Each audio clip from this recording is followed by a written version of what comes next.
Most developers are not accountants. This is one of the prime reasons that the developers would fail. They see profits every 2 years or so, and every time they would make money, they need that money to be injected back into the next deal. And so because they are not accountants, they are not running a profit and loss business. They're running a cash business. That's the key reason that a lot of people or a lot of developers would fail typically, because they're not managing their cash flows properly.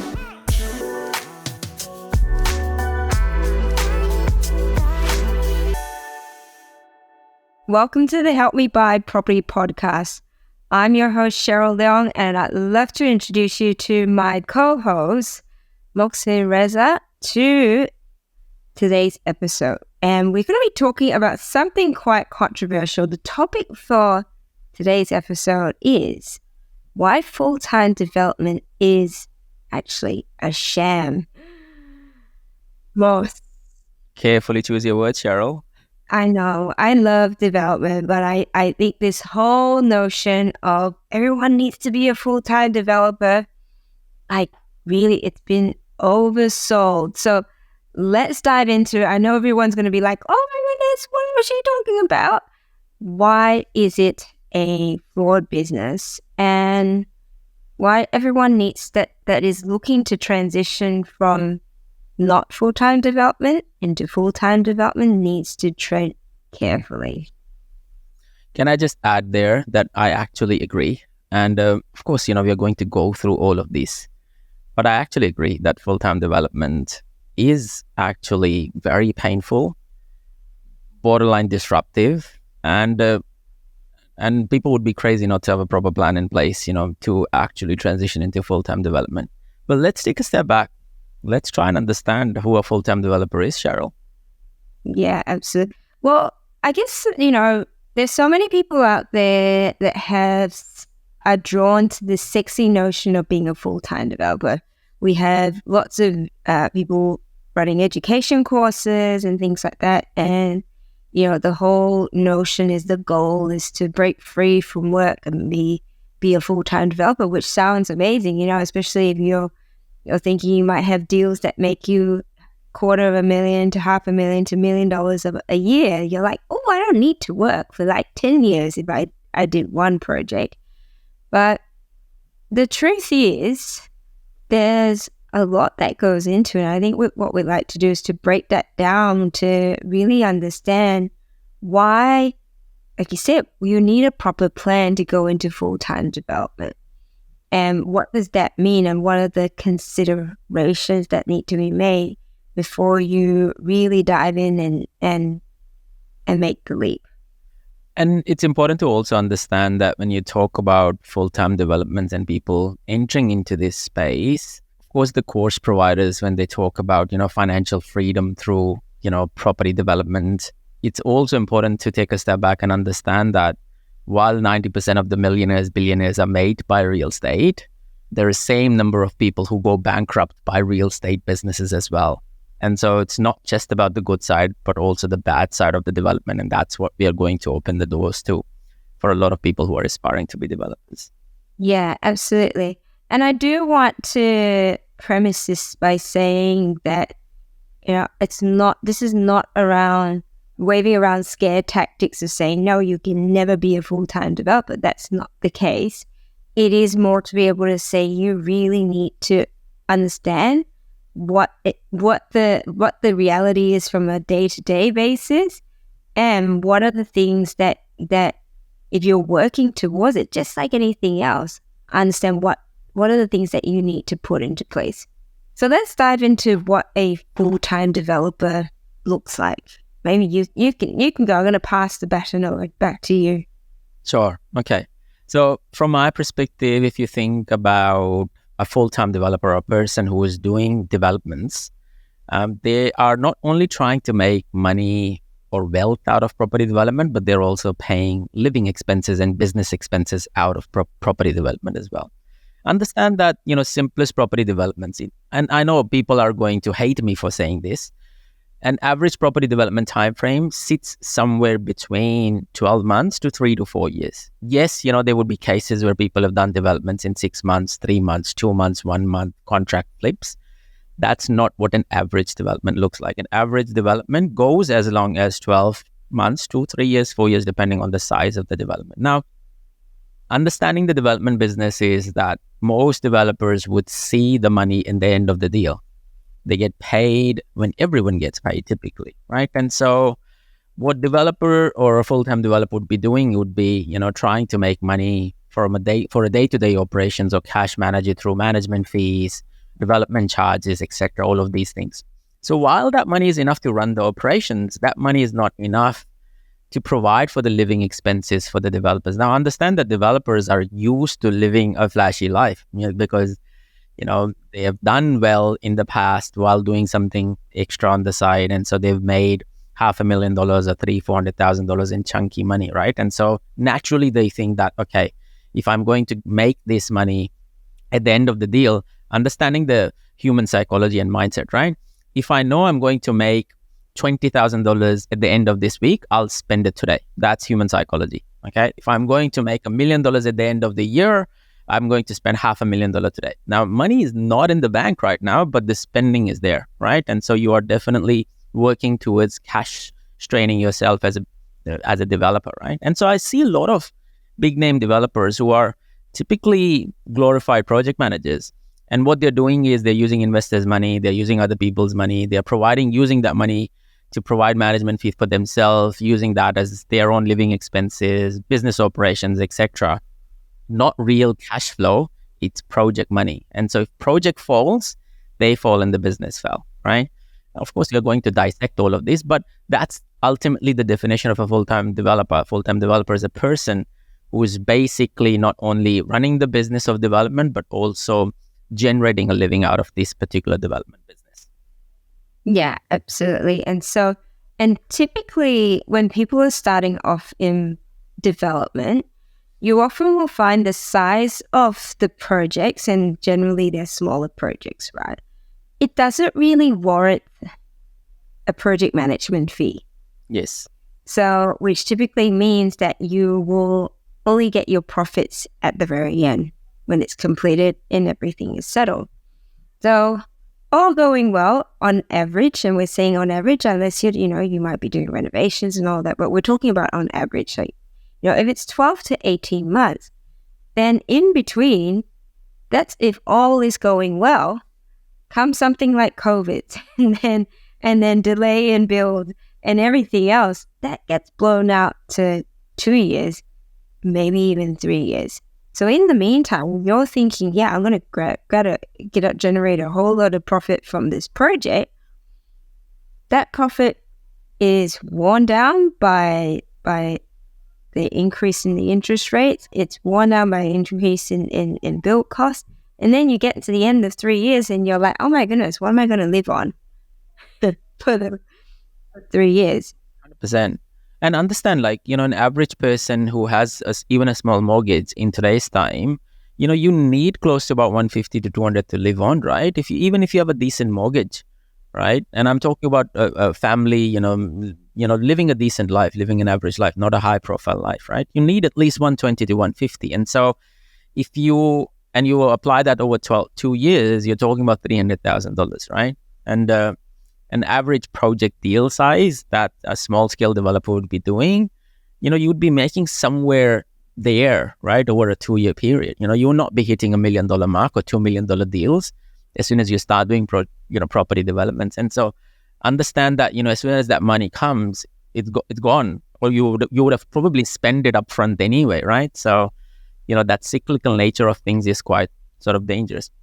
For the sake of the listeners, let's talk about how does developers make money, Cheryl, so that, people are really clear about how does, the profit sharing, the equity share, and all of these, What are some of the ways to actually earn the money? So, there's actually owning the project, running the project, and getting an equity share of the profits at the very end. So that's one way of doing it, after you pay out your investors and the funders and so on and so forth.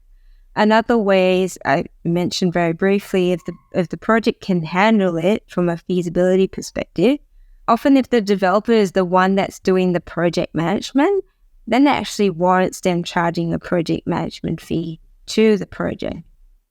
But you've got to realize that that fee needs to be equitable and fair. It needs to be in accordance or sometimes a little bit less than what it would be if you were to engage an external project manager. So often when the projects get to a certain size where a project manager or a development manager is warranted, even when you go for finance, they actually expect to see in your feasibility a figure for project management. Because if poop hits the fan and, you as the developer get knocked off, they want to make sure that the project actually has enough of a buffer for project management fees. So it's already part of that. Like I said, if it gets up to a decent size project that can handle it, there is a project management fee factored into it. So that project management fee accounts for your monthly, the efforts that you put into the project monthly, and then you draw that out. Generally as a separate entity, a project management or a development management entity. So that's one way of earning it. Profits at the end, we talked about project management. What else have I missed there? But I think the last thing, which is quite important, and this is not in relation to, developers making money. Yes, equity share, project management, all of this makes sense. But developers are really cheeky as well, right? They'll do the project for the sake of project management fees while providing money to the end, right? So understand the whole concept of being a developer, especially if you're running it as a business. Development is not about just charging a project management fees and giving returns to the investors. It's about also generating a return for your own self, because that is what's going to help you scale your property development business. What I see a lot of developers do, and this is twofold.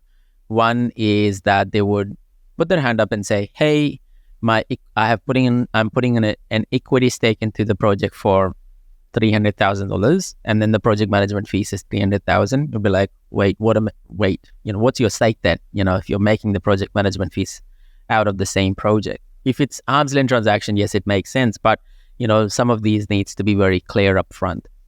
The second thing that a lot of developers would do is they are running the project.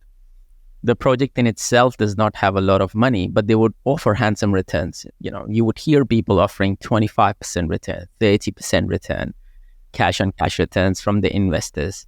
And so from an investment perspective, it looks really handsome, right? But what a developer is doing, because they are stuck and they want to jump onto the next project, this is a clear red flag that they are having cash flow issues. And so what they're doing is they're letting go of their own profits, their own equity share, they're diluting it by offering bigger chunk of money to an investor so that they can finish the project and jump onto a more profitable deal. That's a clear red flag. I'm not saying that there are not projects who deliver these sort of returns, but it's important to understand that they might not be making money on the feasibility for their own sake. They have money on the project management side of things, and they would be passing everything else back to the investors so that they can take an exit out of the project. And so it's important to understand developers are making money through various different ways. And as an investor, you would need to be very careful as to how, they've set up the structure. My personal favorite always is that the goals needs to be aligned. And so whatever success looks like for an investor should be what success looks like for a developer. And so the goals are aligned, the outcomes are aligned, then naturally, you would be in a win-win scenario. Yeah.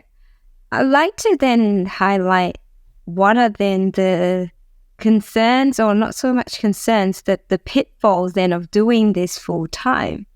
And I'd like to highlight two main things. One is cash flow, right?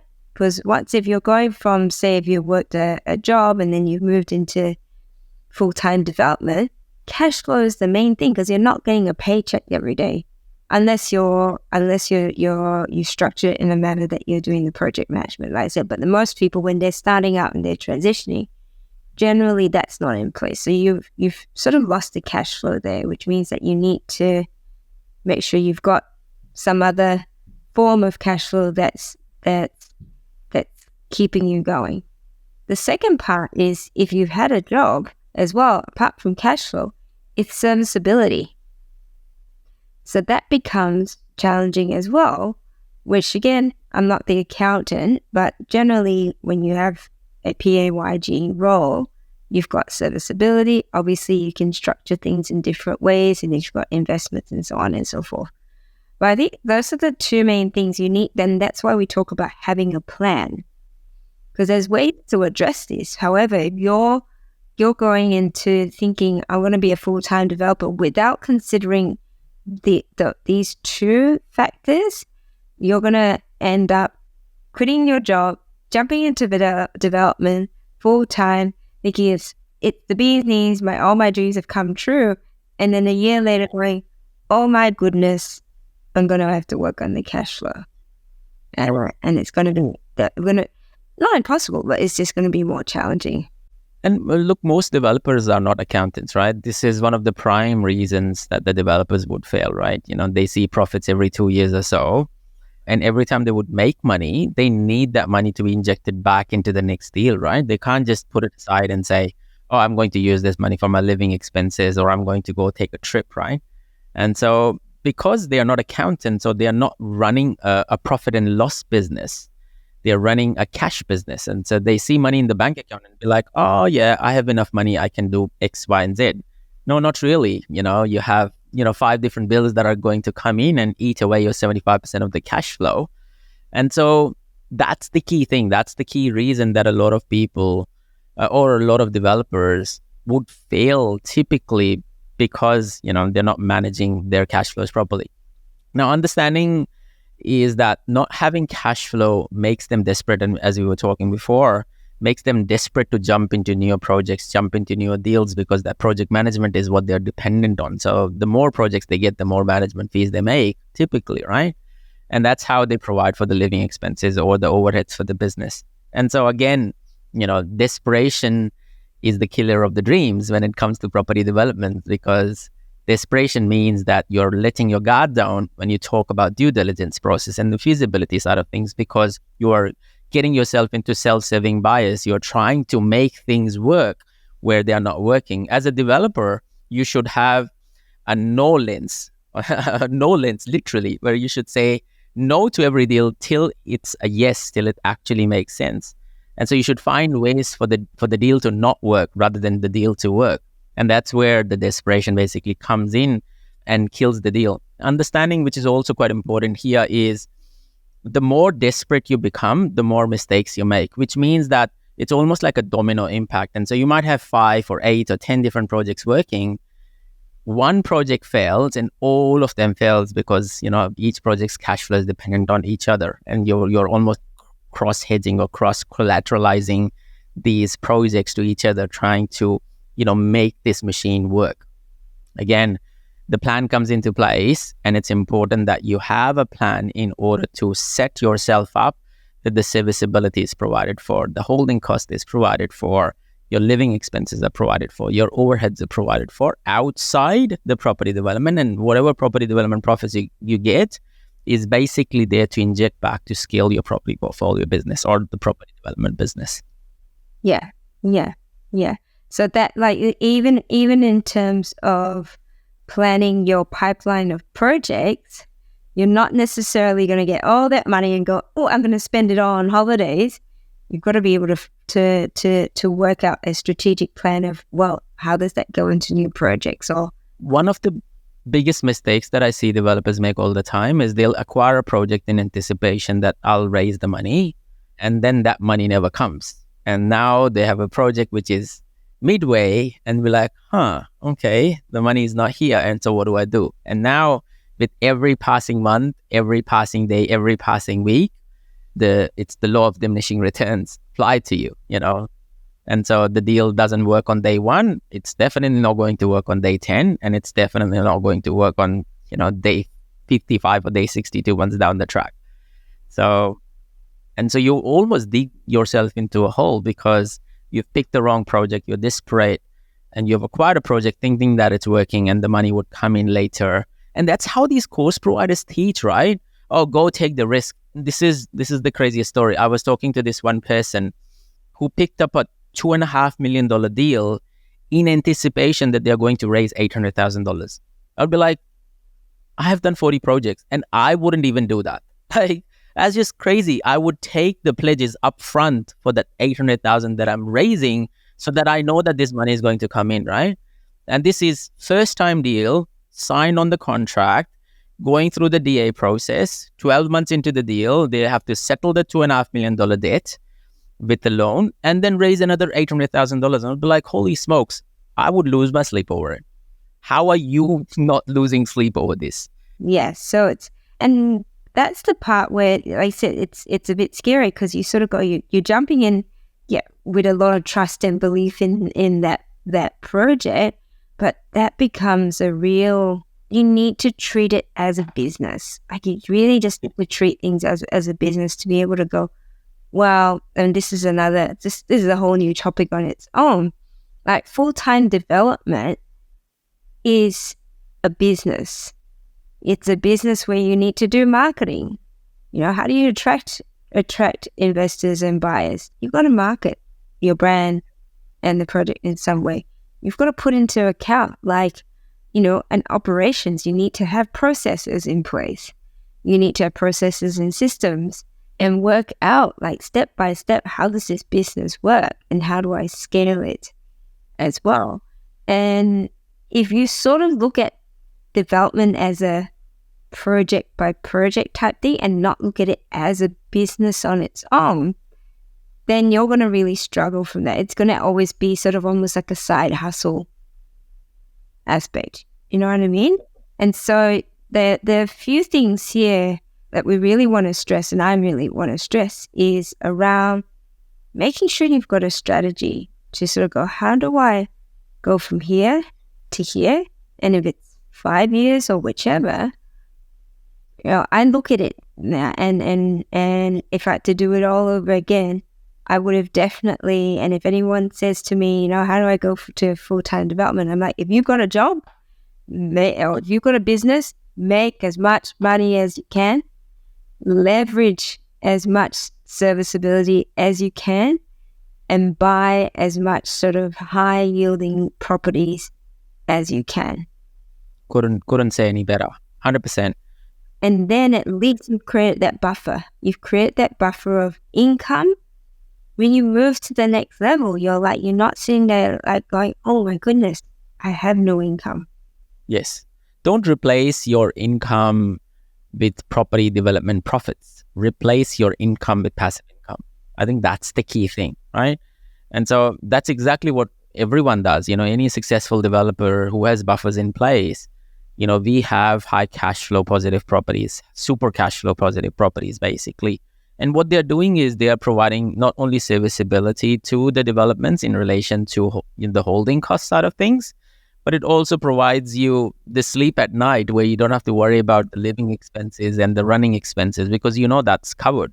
You know, one of the strategies that I follow for my own self is, you know, I acquire these super cash flow positive properties and I place them in a trust in such a way that they are there to hold my development sites so that I can do developments in the future. And so they become a natural sort of a cross hedge within the strategy where I have one property that is bringing in, you know, close to $40,000 or $50,000 in positive cash flow and one property which is super negative, and both of them combined together in a singular trust basically offsets each other, not costing me my lifestyle, right? And so ultimately, that's what you need to do. That's what you need to plan for. You need to actively work towards that in order to making sure that, you know, this is sustainable. One thing that I do want to add here, and again, I speak to so many people and there was this rationale that was provided to me that, oh, these course providers, they live a financially free life. And again, you know, I'm not pointing fingers at anyone. Look, of course, you know, education and self-development and personal development is a big thing and you should definitely do it. There is no harm in doing that. But the question here is that, hey, how do they make money through developments by themselves, right? And so how can they live a financially free life? And so we can follow them and do exactly that. Well, hold on a second, take a step back. Their cash flow is selling courses to you. So that's their cash flow. That's their business. They are not bringing cash flow through property developments. They have sorted their cash flow out. So how about you go out and sort out your cash flow, be it PAYG income or sell courses? You know, I'm not going to be the judge here, But ultimately, they have sorted out the cash flow, and so should you. You should be preaching what you practice. And that's what I'm a big advocate of all the time. Yeah, absolutely. So, whether you're selling courses or you're finding properties for people like a buyer's agent. And these are all, like you said, you can have whether it's your PAYG income from someone employing you or you've got your own business, use those as your cash flow assets, right? And or other investments. Use that, and then you've got developments that complement it as well, and they're incredibly powerful, right? When you've got various streams of income, at the end of the day, you want to diversify your risk and spread your risk. So going into development fully, and sounds all very sexy and everything, make sure you have a clear plan and sit down with your accountant and your finance broker and work out what that plan is. I want to get to this point. I want to be able to purchase this many properties. I want to get to this. Can you come up with a plan for me from a strategic point of view? And I'm not talking about financial planners. I'm talking about a finance plan. Get clear on that. So the whole point of this episode is not to say that you can never do it. It's just that you really need to be aware of the potential pitfalls, be aware of how to plan and strategize and what you can put in place to ensure that it becomes a really great transition. It's a really great move for you, as opposed to getting there and then freaking out. And I think you make a really, really important point here. As part of, running our own business, I pay way too much over attention towards the planning side of things. You need to understand what your true financial position is right now, extrapolate over 10, 20, 30 years, understand, work backwards from the passive income that you're trying to achieve, the net wealth that you're trying to achieve, the number of properties that you want, right? The future financial commitments, because life changes. You would have a kid, you would get married, you would get separated. I don't know. You would travel, you would buy cars. The private kid. Yes, So you plan the future financial commitments as well, put that into a proper financial model and understand as to how do you get to where you want to get to. As a first-time investor or even as an experienced investor, it takes usually 3 to 4 years for you to start doing small-scale developments at scale. It's not just about keeping the house at the front and building one at the back. Some of these simpler strategies, you can do that while you're doing in your own job or, you're working through, or there are people who are supporting or providing these services, business like ours or business like other people's, right? And of course, have a plan within the business in itself. And I think, Cheryl, that's a very important point too. Have the processes in place, come and reach out and speak to you. How does this work? What can I let go and outsource? What can I keep in-house? Reduce the cost, reduce the overheads. I think that's the key in having that commercial acumen when it comes to property development as well.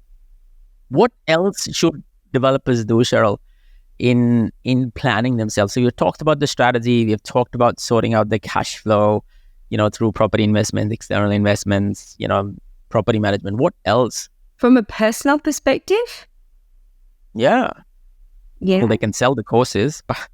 They can sell the courses. We haven't really touched upon, and we touched upon very, very briefly about having, I think it's really important. We mentioned about understanding your long-term financial goals and how you can grow your own portfolios, right? Your portfolios out of whether it's diversifying risk into long-term buy and hold investments, or you might want to do crypto or whatever it might be, or share trading or whatever. Like, this all comes into play. Like, development needs to be a part of that, and it can be a really big part of that, but really understand strategically from your portfolio, your risk management, and like leveraging things like, your self-managed super. Use that to your advantage. Do you have a business that, again, get proper advice around this, but how can you leverage your self-managed super? Is it the right time to use that as well, depending on the stage you are in your life. So that sort of stuff that I'm sure we'll get into in other episodes. But it's like I said, it's really looking at that from a holistic point of view, going, what are my long-term plans and where does development as a business sit in that long-term plan? Definitely. And lastly, assess the projects to their own merits, right? I think that's the key as well. A lot of people, as we mentioned before, they try to cross-subsidize projects, assess the project on its own.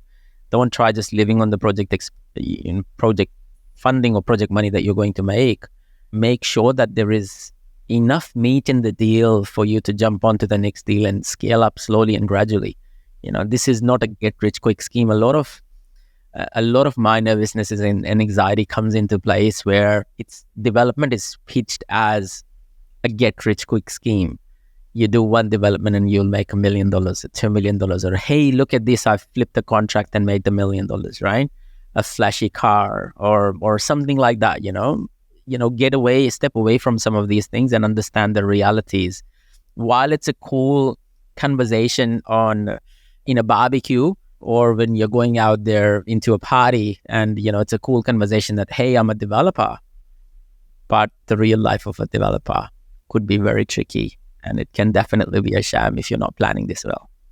Yeah, I personally like to know that there's money that comes in the bank, whether it's every day, every week, or every month, as opposed to just sort of hoping, like, fingers crossed it settles soon. Fingers crossed that the builder doesn't go bust. Fingers crossed we sell all our lots. That's you're really pegging it on the success of the project, which is, I guess it's also the challenge and the fun of it as well.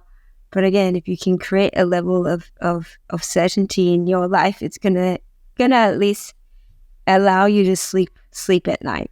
Definitely. Let's wrap it up. Thank you for listening to us today. Look, if you are a full-time developer, please jump into the comments and share your story. How did you transition from, buy and hold to buy and develop? What were the pain points that you faced? Let's share that story. And if you want to reach out and come on the podcast and join us on this conversation, look, ping me or Cheryl, or join our, online communities, Property Development Australia, Property Investment Australia. This is a topic that is very close to the heart. So any questions, any comments, any feedbacks, please pass it along. Thank you for listening to us. Take care, stay safe, keep smiling. This is Cheryl and Moss checking out. Ciao, everyone. Bye.